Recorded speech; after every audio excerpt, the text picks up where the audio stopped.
The purpose of this video is to show you how to upgrade the firmware or load a configuration or save your configuration on your Fastcorp DIVI, Evolution 2 or Evolution model vendor. We'll accomplish this with the very small micro SD card. Not the regular SD like you see in a lot of cameras. These are more the size like a SIM card that goes in your cell phone, but they're very small and you can't use a large 64 gigabyte capacity 32.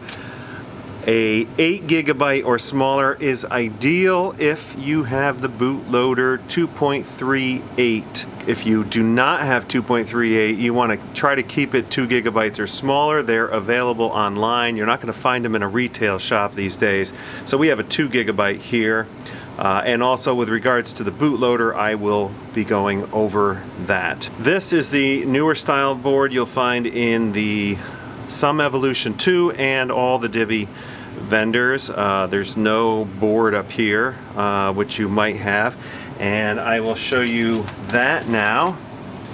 That board looks like this, and it has what we call the daughter board, and the micro SD card goes in the slot here. Whereas on the newer style board, there is no daughter board, and here is the slot. The way you put the card in is with the letters facing you, the little contacts facing down and away. And it's a little tight up here, but you put the card up here, and once you're ready, you're going to push it down and it clicks. And to take it out, you push down again and let go. You do this with the power on. You do not need to power down. Actually, you want to do this while the power is on in service mode. So typically you're going to see change price on the display, and you're going to just push this down. Now once you put your micro SD card in, you should see on the display micro SD ready, and then it's going to scroll some menu choices. 1 is load config, 2 is save it, 3 is load firmware, and 4 is save DEX. For now, we're going to be upgrading the firmware, so we're going to select number 3. So we're going to use the inside customer keypad over here, and we're just going to press the number 3.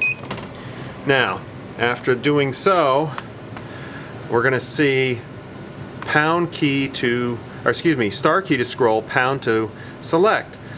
The latest firmware at this time is 1.24Y, and that is the file that I want. If there was a different file, I would use the star key to scroll through the different file names on my card.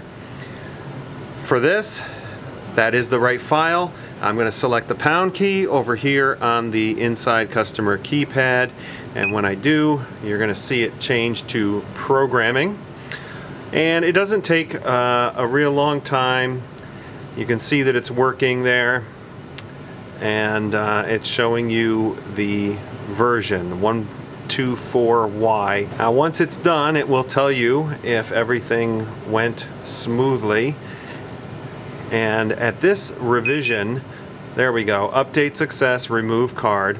At this revision level in the machine firmware history, this saves you all of your information. So when the firmware is done programming, it'll say update success, remove card. You'll reach up here, push down on the card, and let it pop up. And now it will restart the board. It will say Universal Gen 4.